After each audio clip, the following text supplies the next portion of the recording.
शीघ्र आसुथिबा आम्भमानक प्रभु जीशु ख्रीष्टଙ୍କ अति पवित्र और बहुमूल्य नाम रे आपण समस्तंकु आउ गोटे नूतन प्रसंग रे पुनर्बार मु स्वागत करे। प्रतिदिन भली आज मध्य आउ गोटे प्रसंग को नहीं आपण मानक निकट रे आसीबा पाई प्रभुंकर वाक्य जरिया रे आपण मानक सहित कथावार्ता हेबा पाई स्वर्गर परमेश्वर मते अनुग्रह करिसंती। सेतिपाई प्रभु को मु हृदय सहित धन्यवाद देउछि। प्रिय भाई भणी माने आसंतु आज मध्य प्रभु को वाक्यरु आमे आउ गोटे नूतन प्रसंग रे अल्प समय कथावार्ता हेबा। आज आमे जो प्रसंग रे कथावार्ता हेबा सेही प्रसंगटी एही परि अटे, निज पाई प्रार्थना करूअछ कि। आजिर प्रसंग हला निज निमंते प्रार्थना करूअछ कि। यही प्रसंग रे प्रभु को वाक्यरु आमे अल्प समय कथावार्ता हेबा। आमे ख्रीष्ट विश्वासी भाव रे अनेक विषय नहीं प्रार्थना करिथाउ। अनेक भाई भणी मानकर प्रार्थना अनुरोध को आमे लिखि थाउ। सेमानकर सुस्थता निमंते, सेमानको परिवार निमंते, सेमानको आत्मिक जीवन निमंते आमे प्रार्थना करिथाउ। एवं आम निज देश निमंते, आम देशर राजनेता मानक निमंते, आम देशर समस्यार समाधान निमंते आमे प्रार्थना करिथाउ। आ एई सब विषय रे प्रार्थना करिबा पाई बाइबल आंभ मानक उत्साहित करे, शिक्षा दिए।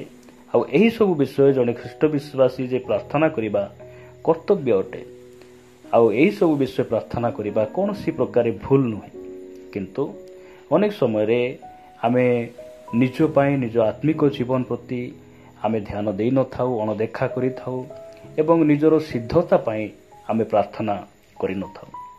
आज आमे वाक्य अल्प समय कथावार्ता हेबा जे निज निमंते प्रार्थना करिबा केते जरूरी अटे एवं केते बाध्यतामूलक अटे। प्रिय प्रभुंक लोक माने आसंतु वाक्य गोटे पद पढ़ी आमे आगु बढ़िबा। एक वाक्य रे प्रकार लिखा जाए, आपण माने 2 कोरिन्थिय 13 अध्याय को आसीबे। 2 कोरिन्थिय 13 अध्याय 5 पद लिखा जाए, तुम्भे माने विश्वास रे अछो कि नाही से विषय रे आपणा आपणा को परीक्षा करो। आपणा आपणार विचार करो किंबा जीशु ख्रीष्ट जे तुम्भ मानक ठारे अछंती एहा कि तुम्भे माने निज निज विषय रे जानो नाही। जदि एहा न हुए ताहा हेले तुम्भे माने परीक्षा सिद्ध नुह। प्रभुंक नामर गौरव हो। प्रिय माने आमे देखुचु जे तुम्भे माने विश्वास रे अछो कि नाही से विषय रे आपणा आपणा को परीक्षा करो। आमे आत्मिक जीवन रे प्रतिदिन बढ़ुचु कि नहीं एही कथा मो स्त्री, मो स्वामी, मोर भाई भौणी, मो मंडलीर पालक मते परीक्षा करिबा आवश्यक नहीं। बाइबल कहे आमे निजे परीक्षा करिबार अछि। निजर आत्मिक जीवन प्रति आमे ध्यान देबार आवश्यक रहिछि। अनेक समय रे अनेक भाई भौणी मानकर आत्मिक जीवन को देखि आमे प्रशंसा करि थाउ, खुशी हे थाउ एवं सेमानकर आत्मिक जीवन जो समय रे शिथिल हो जाए सेमानक प्रति आमे ध्यान दे थाउ, किंतु निज निमंते आमे मनोजोग करि न थाउ। बाइबल कहे तुम्भे माने विश्वास रे अछो कि नाही तुमे आपणा आपणा को परीक्षा करो। केते सुंदर वाक्य परमेश्वर हमकु लेखिकिना दैछंती। प्रभुंक नामर गौरव हो। मु प्रति सप्ताह रे प्रार्थना जाउछि, दान दउछि, गीत गाउछि, आराधना करूछि, मु वाक्य सुनुछि, मात्र मु विश्वास रे अछि कि नै, सेही वाक्य रे मु स्थिर होई अछि कि नै, एही सब विषय आपणकु मते मोर आत्मिक जीवन निमंते निजर आत्मिक जीवन प्रति आमे केते मनोयोगी हेबा आवश्यक रहिछि। अनेक समय रे आमे विभिन्न विषय गुडी को नै आमे प्रार्थना करू, निज निमंते आमे ध्यान देई न थाउ, निजर आत्मिक जीवन निमंते आमे प्रार्थना करि न थाउ। प्रिय प्रभुंक लोक माने आसंतु आमे वाक्यरु केतोटी विषय देखिबा जे आमे निज निमंते प्रार्थना करिबा केते गुरुत्वपूर्ण अटे। गीत रचक से निज निमंते प्रार्थना करू करू ए प्रकार कहंती। आपण माने गीत संगीता 139 अध्याय को आसीबे। गीत संगीता 139 अध्याय 23 आउ 24 पद मु आम समस्तक निमंते पढ़िबा पाई चाहे। लिखा जाए, हे परमेश्वर मोहर अनुसंधान कर और मो अंतकरणर परिचय नियो, मते परीक्षा कर और मोहर संकल्प सब ज्ञात हुओ। ଆଉ ମୋ ଅନ୍ତରରେ ଦୁଷ୍ଟତାର କୌଣସି ମାର୍ଗ ଅଛି କି ନାହିଁ ଏହା ଦେଖ, ପୁଣି ଅନନ୍ତ ପଥରେ ମୋତେ ଗମନ କର। ପ୍ରଭୁଙ୍କ ନାମର ଗୌରବ ହେଉ। ଅନନ୍ତ ପଥରେ ଚାଲିବାକୁ ହେଲେ ଆମେ ଜଗତର ପାପ ନେଇ, ଜଗତର ମନ୍ଦତା ନେଇ, ଅଭିଳାଷ ନେଇ, ଜାଗତିକ ବିଷୟ ନେଇ ଆମେ ଚାଲିପାରିବା ନାହିଁ। ଗୀତ ରଚକ ସେ ପ୍ରଭୁଙ୍କ ନିକଟରେ ସେ ଏହି ପ୍ରାର୍ଥନା କରୁଛନ୍ତି, ପ୍ରଭୁ ମୁଁ ତ ତୁମକୁ ଭୟ କରେ, ତୁମ ବାକ୍ୟ ଶୁଣେ, ମୁଁ ପ୍ରତିଦିନ ତୁମରି ସେଇ ଗୃହକୁ ଯାଏ, ମୁଁ ତୁମର ପ୍ରତିଷ୍ଠା କରେ, ପ୍ରଶଂସା କରେ, ତଥାପି ମୋ ଜୀବନରେ କୌଣସି ଦୁଷ୍ଟତାର ମାର୍ଗ ଅଛି କି ନାହିଁ ମୁଁ ନିଜେ ବି ଜାଣିପାରେ ନାହିଁ। ତୁମ ପସନ୍ଦ ନ ହେଲା ଭଳି, ତୁମକୁ ଦୁଃଖ ଦେଲା ଭଳି ମୋର ଭିତରେ ଯଦି କୌଣସି ବିଷୟ ଅଛି, ପ୍ରଭୁ ତୁମେ ମୋତେ ଦେଖାଅ, ମୁଁ ସେଇଟାକୁ ଛାଡ଼ିଦେବି, ମୁଁ ପରିତ୍ୟାଗ କରିଦେବି। ଏହି ମନୋଭାବ ଆମ ଭିତରେ ଆସିବାର ଆବଶ୍ୟକ ରହିଛି। ଆମେ ନିଜ ପାଇଁ ପ୍ରାର୍ଥନା କରିବା ଆବଶ୍ୟକ ରହିଛି। ପ୍ରଭୁଙ୍କ ନିକଟକୁ ଆମେ ଯିବାର ଆବଶ୍ୟକ ରହିଛି। ପ୍ରଭୁ କହୁଛନ୍ତି ଯେ ତୁମଠାରେ ଯଦି କୌଣସି ଦୁଷ୍ଟତାର ମାର୍ଗ ଅଛି, ତୁମେ ସେଇଥିରୁ ଫେରିବାକୁ ପଡ଼ିବ, ବାହାରି ଆସିବାକୁ ପଡ଼ିବ। ଗୀତ ରଚକ ସେ ପରିବାର ପାଇଁ ପ୍ରାର୍ଥନା କରୁନାହାନ୍ତି, ସେ ସ୍ତ୍ରୀ ପାଇଁ, ଅନ୍ୟ କାହା ପାଇଁ, ତାଙ୍କ ରାଜ୍ୟର ସମସ୍ତ ପ୍ରଜାମାନଙ୍କ ପାଇଁ ସେ ପ୍ରାର୍ଥନା କରୁନାହାନ୍ତି। ସେ ରାଜା ହେଲେ ମଧ୍ୟ ନିଜେ ସେ ପ୍ରାର୍ଥନା କରୁଛନ୍ତି, ନିଜ ବିଷୟରେ ସେ ସାବଧାନ ହେଉଛନ୍ତି। ପ୍ରଭୁ ମୋ ଠାରେ କୌଣସି ଦୁଷ୍ଟତାର ମାର୍ଗ ଯଦି ଅଛି, ତୁମେ ମୋତେ କ'ଣ କର, ସେହି ମାର୍ଗକୁ ଦେଖାଇ ଦିଅ, ତୁମେ ପରୀକ୍ଷା କର ଏବଂ ମୋତେ ଅନନ୍ତ ପଥରେ ଗମନ କର। ପ୍ରଭୁ ଆମମାନଙ୍କୁ ଅନୁଗ୍ରହ କରନ୍ତୁ। ଆମେ ଖ୍ରୀଷ୍ଟ ବିଶ୍ୱାସୀ ଭାବରେ ନିଜ ନିମନ୍ତେ ଆମେ ଏହି ପ୍ରାର୍ଥନା କରିବା ଆବଶ୍ୟକ ରହିଛି। ପ୍ରଭୁ ମୁଁ ପ୍ରତି ସପ୍ତାହ ମଣ୍ଡଳୀକୁ ଯାଉଛି, ବାକ୍ୟ ଶୁଣୁଛି, ମାତ୍ର ଆଜି ଯାଏଁ ମୋର ଆତ୍ମିକତାର କୌଣସି ବିଷୟ ଉଣା ରହିଛି, କେଉଁଠି ମୁଁ ପଡ଼ିଯାଇଛି, ପ୍ରଭୁ ତୁମେ ମୋତେ ଦେଖାଅ। ଆଉ ସେଇଥିରୁ ମୁଁ ଯଦି ଉଠିବି ନପାରେ, ମୁଁ ଅନେକ ବିଷୟରେ ମୁଁ ପଡ଼ିଯାଇଛି, ପାରୁନାହିଁ, ପ୍ରଭୁ ତୁମେ ମୋତେ ଉଠାଅ, ହାତ ଧରି ମୋତେ ଅନନ୍ତ ପଥରେ ଗମନ କରାଅ। ଏହି ପ୍ରାର୍ଥନା ଆମମାନଙ୍କର ହେବାର ଆବଶ୍ୟକ ରହିଛି। ପ୍ରିୟ ଭାଇ ଭଉଣୀମାନେ, ହେଇପାରେ ଆମେ ସମସ୍ତଙ୍କ ଠାରୁ ଜ୍ଞାନୀ ହେଇପାରୁ, ଆମେ ଧନବାନ ହେଇପାରୁ, ଆମେ ସମାଜରେ ପ୍ରତିଷ୍ଠିତ ହେଇପାରୁ, ଆମର ସମ୍ପତ୍ତି ଅଧିକ ହେଇପାରେ, ମାତ୍ର ପରମେଶ୍ୱର ଆମଠାରୁ ଆମର ମହାନତା, ଆମର ଜ୍ଞାନ, ଆମର ସମ୍ପତ୍ତି, ଏହିସବୁ ବିଷୟ ପରମେଶ୍ୱର ଚାହାନ୍ତି ନାହିଁ। ଆୟୁବଙ୍କ ଜୀବନରେ ଆୟୁବ ଉଷ ଦେଶର ନମ୍ବର 1 ଧନୀ ବ୍ୟକ୍ତି ଥିଲେ, ମାତ୍ର ଆୟୁବଙ୍କର ସମ୍ପତ୍ତି ବିଷୟରେ ପରମେଶ୍ୱର ପ୍ରଥମରେ ଲେଖୁନାହାନ୍ତି। ଆୟୁବଙ୍କର ପୁଅ ଝିଅମାନଙ୍କ ବିଷୟରେ ପରମେଶ୍ୱର ପ୍ରଥମରେ ଲେଖୁନାହାନ୍ତି।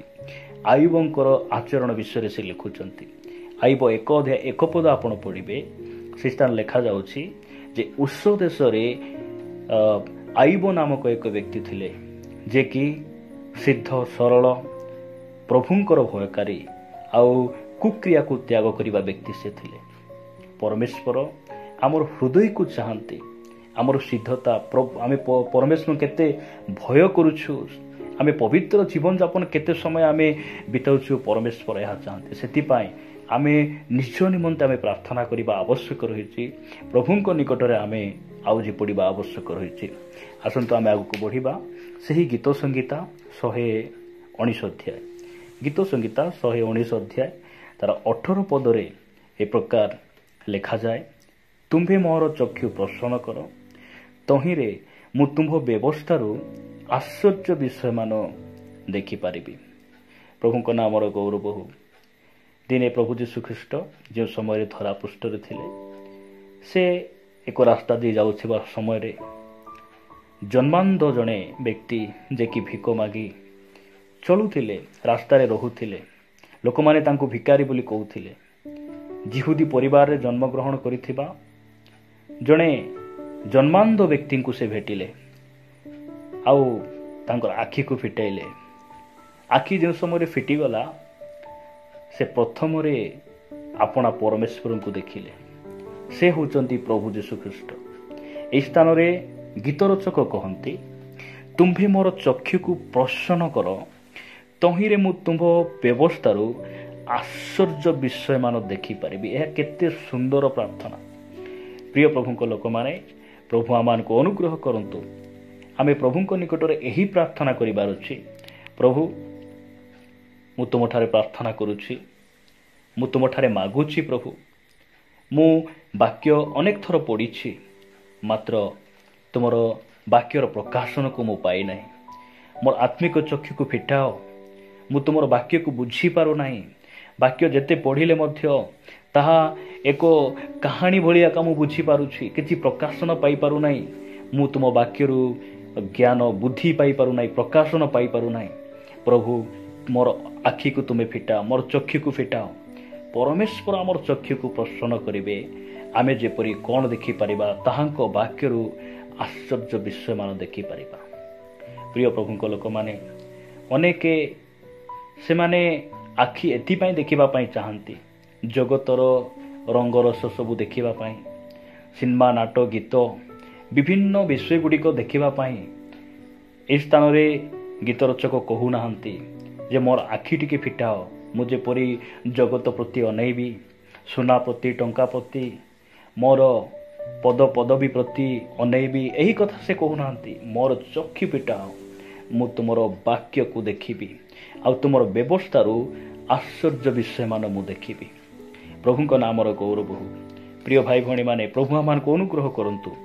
ଆମେ ଏହି ପ୍ରାର୍ଥନା କରିବା, ପ୍ରଭୁ ମୋର ଆତ୍ମିକ ଚକ୍ଷୁକୁ ଫିଟାଅ, ମୁଁ ଯେପରି ତୁମ୍ଭକୁ ଦେଖିବି, ତୁମର ଆଶ୍ଚର୍ଯ୍ୟ ବିଷୟମାନ ଜାଣିପାରିବି। ଆଜି ଆପଣଙ୍କର ଆତ୍ମିକ ଚକ୍ଷୁ ଜଡ଼ ହୋଇଯାଇଛି କି, ଅନ୍ଧ ହୋଇଯାଇଛି କି? ଆପଣ ପ୍ରଭୁଙ୍କ ନିକଟକୁ ଆସନ୍ତୁ। ପ୍ରଭୁ ଆପଣଙ୍କର ଆତ୍ମିକ ଚକ୍ଷୁକୁ ସେ ଫିଟାଇବେ। ପ୍ରଭୁ ଆମମାନଙ୍କୁ ଅନୁଗ୍ରହ କରନ୍ତୁ। ଆସନ୍ତୁ ଆଗକୁ ବଢ଼ିବା। ଗୀତ ସଂହିତା 27 ଅଧ୍ୟାୟ, ଗୀତ ସଂହିତା 27 ଅଧ୍ୟାୟ 4 ପଦରେ ଲେଖାଯାଏ, ମୁଁ ସଦାପ୍ରଭୁଙ୍କ ସୌନ୍ଦର୍ଯ୍ୟ ଦେଖିବା ପାଇଁ ଓ ତାହାଙ୍କ ମନ୍ଦିରରେ ଅନୁସନ୍ଧାନ କରିବା ପାଇଁ ଯେପରି ଯାବଜୀବନ ସଦାପ୍ରଭୁଙ୍କ ଗୃହରେ ବାସ କରିବି, ଏହି ଏକ ବିଷୟ ମୁଁ ସଦାପ୍ରଭୁଙ୍କ ନିକଟରେ ମାଗିଅଛି, ତାହା ହିଁ ମୁଁ ଅନ୍ୱେଷଣ କରିବି। ପ୍ରଭୁଙ୍କ ନାମର ଗୌରବ ହଉ। ଦାଉଦ, ତାଙ୍କର ପଦ ମର୍ଯ୍ୟାଦା ଥିଲା, ଧନ ସମ୍ପତ୍ତି ଥିଲା, ସେ ରାଜା ନୁହନ୍ତି, ସେ ମହାରାଜା ଅଟନ୍ତି। ମାତ୍ର ପ୍ରଭୁଙ୍କ ନିକଟରେ ସେ କ'ଣ ମାଗୁଛନ୍ତି? ଗୋଟିଏ ବିଷୟ ମାଗୁଛନ୍ତି। ତାହା କ'ଣ? ମୁଁ ତୁମର ସୁନ୍ଦରତା ଦେଖିବା ପାଇଁ ଚାହେଁ। ସେ ଗୋଟିଏ ପ୍ରାର୍ଥନା କରୁଛନ୍ତି, ପ୍ରଭୁ ମୁଁ ତୁମର ସୌନ୍ଦର୍ଯ୍ୟକୁ ମୁଁ ଦେଖିବା ପାଇଁ ଚାହେଁ, ଏବଂ ମୋର ଯାବଜୀବନ ତୁମର ଗୃହରେ ମୁଁ ବାସ କରିବା ପାଇଁ ଚାହେଁ। ଏହି ଗୋଟିଏ ବିଷୟ ମୁଁ ମାଗିଛି, ଆହୁରି ସେହି ବିଷୟ ହିଁ ମୁଁ କ'ଣ କରିବି? ମୋର ସାରା ଜୀବନ ମୁଁ ଖୋଜିବି। ଆପଣ ଆଜି କ'ଣ ଖୋଜୁଅଛନ୍ତି? ମୁଁ ଆପଣଙ୍କୁ ପଚାରିବା ପାଇଁ ଚାହେଁ, ଆପଣ କ'ଣ ଖୋଜୁଅଛନ୍ତି? ଆପଣ ପ୍ରଭୁଙ୍କୁ ଖୋଜୁଛନ୍ତି କି? ଆପଣ ତାହାଙ୍କର ସହଭାଗିତାକୁ ଖୋଜୁଛନ୍ତି କି? ଆପଣ ତାଙ୍କ ବାକ୍ୟ ନିମନ୍ତେ ଆପଣ ଲାଳାୟିତ ଅଟନ୍ତି କି? ପ୍ରିୟ ପ୍ରଭୁଙ୍କ ଲୋକମାନେ, ଯଦି ପରମେଶ୍ୱର ଆପଣଙ୍କୁ ମୋତେ ଆଜି ପଚାରିଥାନ୍ତେ, ତୁମେ ଯାହା ମାଗିବ ତାହା ମୁଁ ତୁମକୁ ଦେବି, ମାତ୍ର ଗୋଟିଏ ବିଷୟ ମାଗ, ତାହେଲେ ଆପଣ କ'ଣ ମାଗିଥାନ୍ତେ? ପ୍ରିୟ ପ୍ରଭୁଙ୍କ ଲୋକମାନେ, ପ୍ରଭୁ ଆମମାନଙ୍କୁ ଅନୁଗ୍ରହ କରନ୍ତୁ। ଦାଉଦ ସେ ଗୋଟିଏ ବିଷୟ ମାଗିଲେ, ପ୍ରଭୁ ମୁଁ ତୁମର ସୌନ୍ଦର୍ଯ୍ୟକୁ ଦେଖିବା ପାଇଁ ଚାହେଁ, ଆଉ ଯାବଜୀବନ ଯେପରି ତୁମ ଗୃହରେ ବାସ କରିବି, ଏହି ଗୋଟିଏ ବିଷୟ ମୁଁ ତୁମଠାରେ ମାଗିଛି, ତାହା ହିଁ ମୁଁ ଅନ୍ୱେଷଣ କରିବି। ଏହି ପ୍ରାର୍ଥନା ଆମର ହେଉ। ଏହି ଶେଷ ଦିନମାନଙ୍କରେ ତାହାଙ୍କର ଆଗମନ ହେବା ପୂର୍ବେ ଆମେ କେବଳ ଯୀଶୁଙ୍କୁ ଚାହିଁବା।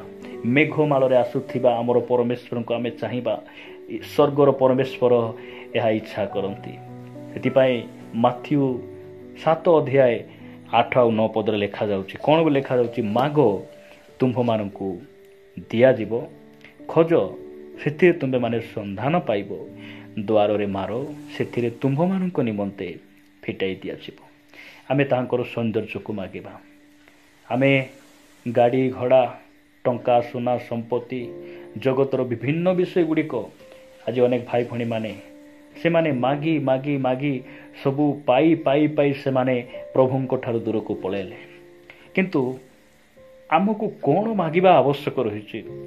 ଆମ ନିମନ୍ତେ କ'ଣ ମାଗିବା କଥା? ବାଇବେଲ ଆମମାନଙ୍କୁ କ'ଣ କହେ? ସେହିସବୁ ବିଷୟ ଅନେକ ଧ୍ୟାନ ଦିଅନ୍ତି ନାହିଁ। ମାଗ, ଦିଆଯିବ।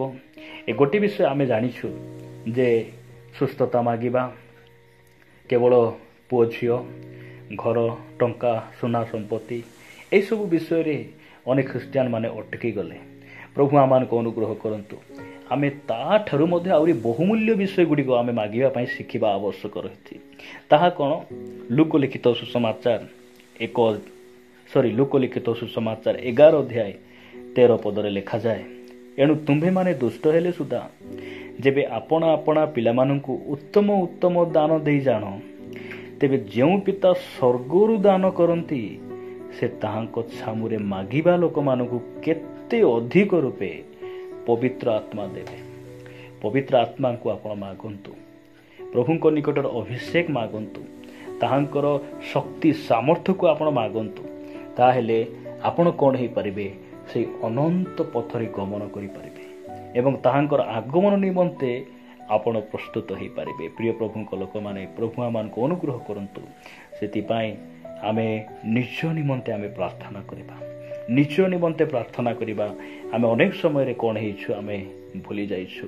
ସେଥିପାଇଁ ନିଜର ଆତ୍ମିକ ଜୀବନ ନିମନ୍ତେ, ନିଜର ସିଦ୍ଧତା ନିମନ୍ତେ, ନିଜର ବ୍ୟକ୍ତିଗତ ଭାବରେ ଆମମାନଙ୍କର ଯେଉଁ ଦୁର୍ବଳତା ରହିଛି ସେସବୁ ବିଷୟରେ ଆମେ କ'ଣ ହେବା? ଯତ୍ନବାନ ହେବା। ନିଜ ପାଇଁ ଆମେ ପ୍ରାର୍ଥନା କରିବା।